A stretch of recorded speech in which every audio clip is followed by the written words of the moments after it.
ओम शांति। 12 जुलाई 2022 बाबा के महावाक्य। मीठे बच्चे, किसी देहधारी से दैहिक लव न रख, एक बाप से लव रखो। अशरीरी बनने का पूरा पूरा अभ्यास करो। प्रश्न: रहमदिल बच्चों का कर्तव्य क्या है? उत्तर: जब कोई फालतू बात करे तो उसकी फालतू बात न सुन, उनके कल्याण अर्थ बड़ों को सुनाना, यह रहमदिल बच्चों का कर्तव्य है। जिनमें कोई पुरानी आदतें हैं, उन्हें मिटाने में सहयोगी बनना ही रहमदिल बनना है। प्रश्न: कौन सा टाइटल किसी देहदारी को नहीं दे सकते, लेकिन ब्रह्मा बाप को दे सकते हैं? उत्तर: श्री का टाइटल, क्योंकि श्री अर्थात श्रेष्ठ पवित्र को कहा जाता है। किसी देहधारी मनुष्य को यह टाइटल दे नहीं सकते, क्योंकि भ्रष्टाचार से जन्म लेते हैं। ब्रह्मा बाप को श्री कहते, क्योंकि इनका यह अलौकिक जन्म है। गीत: इस पाप की दुनिया से।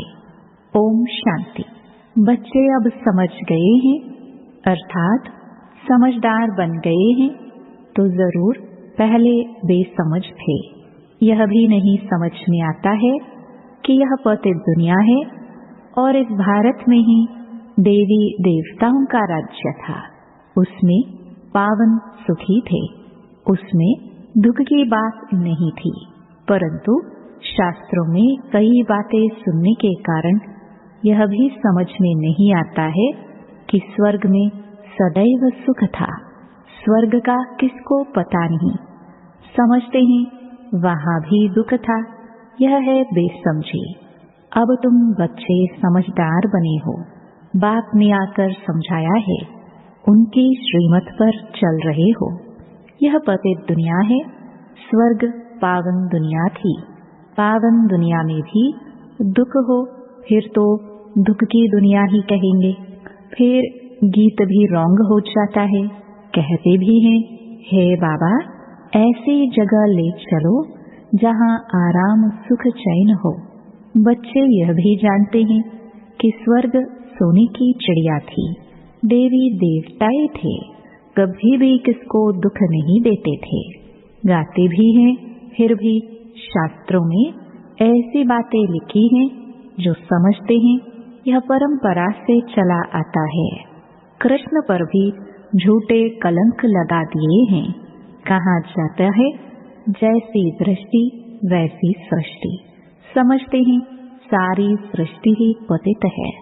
इस समय उन्हों की दृष्टि ही पतित है, तो सारी सृष्टि को भी पतित समझते हैं। समझते हैं परंपरा से पतितपना चला आया है। अभी तुम बच्चों में समझ आती जा रही है, सो भी नंबरवार पुरुषार्थ अनुसार परमपिता परमात्मा के बच्चों को डायरेक्शन मिलते हैं। आत्माओं को बैठ बाप समझाते हैं। सभी आत्माएं पतित हैं, इसलिए पतित आत्मा पुण्य आत्मा कहा जाता है। बाप आत्माओं से बैठ बात करते हैं, तुम हमारे अविनाशी बच्चे हो। फिर मम्मा बाबा भी कहते हो।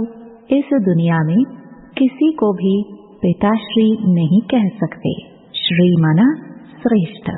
एक भी मनुष्य श्रेष्ठ है नहीं, यह तो एक की ही महिमा हो सकती है।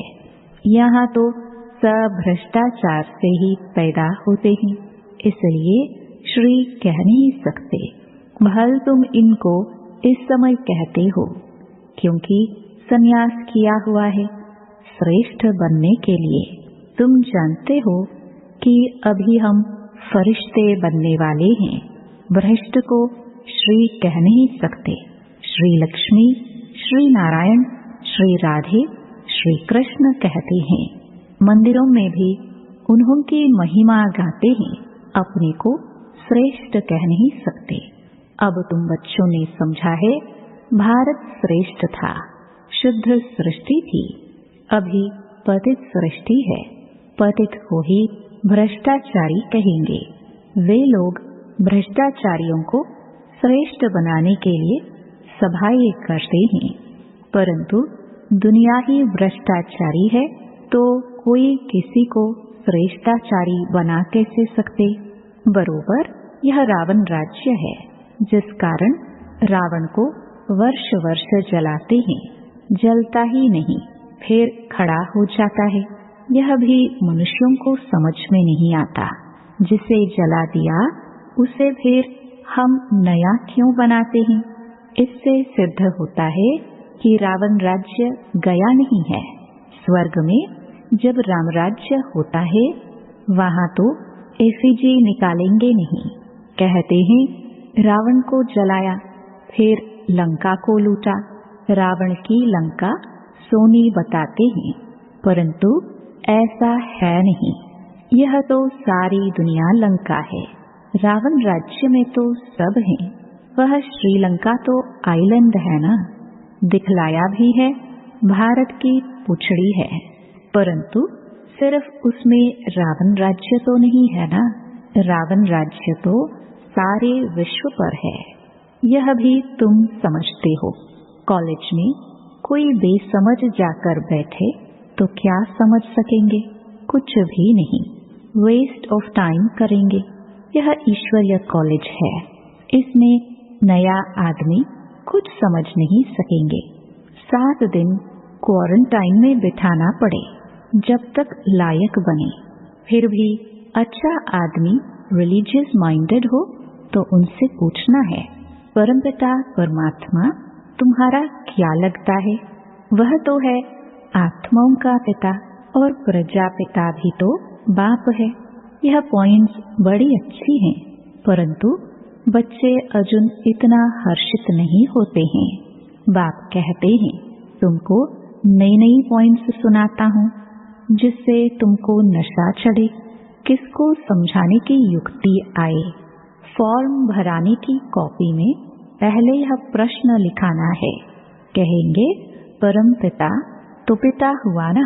फिर उस समय सर्वव्यापी का ज्ञान उड़ जाएगा। तुम जब प्रश्न पूछेंगे तो कहेंगे वह तो बाप है, हम सब बच्चे हैं। इतना मान जाए तो झट लिखा लेना चाहिए। प्रजापिता के भी बच्चे ठहरे। शिव हो गया दादा और वह बाप। शिव बाबा तो स्वर्ग की स्थापना करने वाला है, तो जरूर उनसे ही वर्षा मिलेगा। सहज से सहज बातें निकालनी पड़ती हैं, बहुत सहज है। मित्र संबंधियों के पास भी जाओ, उनको भी यह समझाओ। यह तो नशा है ना। हम बाबा द्वारा दादे से वर्षा पाते हैं, बाप दादा से वर्षा पाते हैं। माता से वर्षा नहीं मिलेगा। बाप को ही स्वर्ग की स्थापना करनी है ना, वही मालिक है। जैसे उनको दादे से वर्षे का हक है, वैसे पोत्रे पोत्रियों को भी हक है। बाप कहते हैं मुझे याद करो। मैं तो कहता नहीं हूँ कि इस देहधारी को याद करो। बाप सम्मुख बात कर रहे हैं। कल्प पहले भी ऐसे ही समझाया था। वर्षा भी तुमको बाप दादा द्वारा मिलता है, ऐसे नहीं कि मम्मा से मिलता है। तुमको देह अभिमान बहुत आ जाता है, देहधारियों से लव हो जाता है। हे आत्माएं, तुम नंगी आई थी, फिर पास बचाते बचाते अब 84 जन्म पूरे किए हैं। अभी मैं कहता हूँ तुमको वापस चलना है। मामिकम याद करो तो विकर्म विनाश होंगे। देहधारी को याद करने से विकर्म विनाश नहीं होंगे। तुम अंजाम करते हो। बाबा हम आपको ही याद करेंगे। तुमको इस पुरानी दुनिया में अब रहना ही नहीं है, इसमें कोई चैन नहीं। इसलिए कहते हो ऐसी जगह ले चलो जहाँ सुख चैन मिले। तुम कहते हो हम पहले जाएंगे शांति धाम, जहाँ शांति ही शांति होगी। फिर जाएंगे वहाँ से सुख धाम में, जहाँ शांति सुख दोनों है। जब दुख है तो अशांति है, सुख में तो शांति है ही, परंतु वह शांति नहीं। शांति धाम है आत्माओं का स्वीट होम। बाप सारे आदि मध्य अंत को जानने वाला है। अब तुम बच्चों का धंधा ही है पढ़ना और पढ़ाना, और अपने शरीर निर्वाह अर्थ कर्म भी करना है। तुम जानते हो हम इस मृत्यु लोक से अमर लोक में चले जाएंगे वाया शांति धाम। यह बुद्धि में याद रखना है। जब तक मृत्यु नहीं हुआ है पढ़ना ही है। यह तो याद कर सकते हो ना। अब हमको जाना है अपने घर। यह दुनिया, यह सब कुछ छोड़ना है। खुशी होनी चाहिए। यह बेहद के नाटक का राज भी समझ गए हो। हद का नाटक पूरा होता है तो कपड़े बदली कर घर ले जाते हैं। वैसे अब हमको भी जाना है। 84 जन्मों का चक्र पूरा होता है। याद भी करते हैं, हे पतित पावन आओ। याद शिव बाबा को ही करेंगे। एक तरफ कहते पतित पावन आओ, दूसरी तरफ कह देते परमात्मा सर्वव्यापी है। कोई अर्थ ही नहीं निकलता। बच्चों को कितनी अच्छी रीति समझाते हैं कि शांति धाम को याद करो, यह दुख धाम है। और गुरु गोसाई को यह कहना आएगा नहीं, सिवाय तुम ब्राह्मण ब्राह्मणियों के। इस दुखधाम का विनाश भी सामने खड़ा है। यह वही महाभारत की लड़ाई है। यूरोपवासी यादव भी हैं और कौरव पांडव भाई भाई भी हैं। एक ही घर के हैं ना। भाई भाई में युद्ध हो नहीं सकती। यहाँ युद्ध की बात ही नहीं। यह भी वंदर है ना। मनुष्य क्या नहीं कर सकता है। जो बातें हुई ही नहीं वह भी बना बना कर एक दो के दिल को खराब कर देते हैं। व्यास भगवान का धंधा भी देखो कैसा है। मनुष्यों का धंधा है एक दो को लड़ाना। यह तो एक रस्म है। सब एक दो के दुश्मन बनते हैं। बच्चे भी बाप का दुश्मन बन पड़ते हैं। अब तुम्हारी बुद्धि में देखो क्या है, और शास्त्रों में देखो क्या क्या लिख दिया है। उनका फिर मान कितना रखते हैं। बड़ी परिक्रमा दिलाते हैं। देवताओं की मूर्तियों को भी रथ पर बिठाए बड़ी परिक्रमा दिलाते हैं। फिर सबको समुद्र में डाल देते हैं। मृत्यु लोक की रस्म रिवाज सबकी अपनी अपनी है। बाप का प्लान देखो कितना बड़ा है। सबके प्लान खत्म कर देते और सुखधाम की स्थापना करते हैं। बाकी सबको शांति धाम में भेज देते हैं। तुम बच्चे देखो किसके सामने बैठे हो। निश्चय है परमपिता परमात्मा ज्ञान का सागर है। इन ऑर्गन्स द्वारा हमको नॉलेज दे रहे हैं। और कोई ऐसा सत्संग होगा क्या? अभी बाप सामने बैठ समझाते हैं। जानते हो बाप हम आत्माओं से बात करते हैं, हम कानों से सुनते हैं। बाबा इस दादा के मुख द्वारा बोलते हैं। जो रतन बाबा के मुख से निकलते हैं वही तुम बच्चों के मुख से निकलने चाहिए। फालतू बातें सुनते भी नहीं सुननी है। कोई तो बैठ खुशी से सुनते हैं। बाबा कहते ऐसी बातें सुनो मत। रहम दिल बन।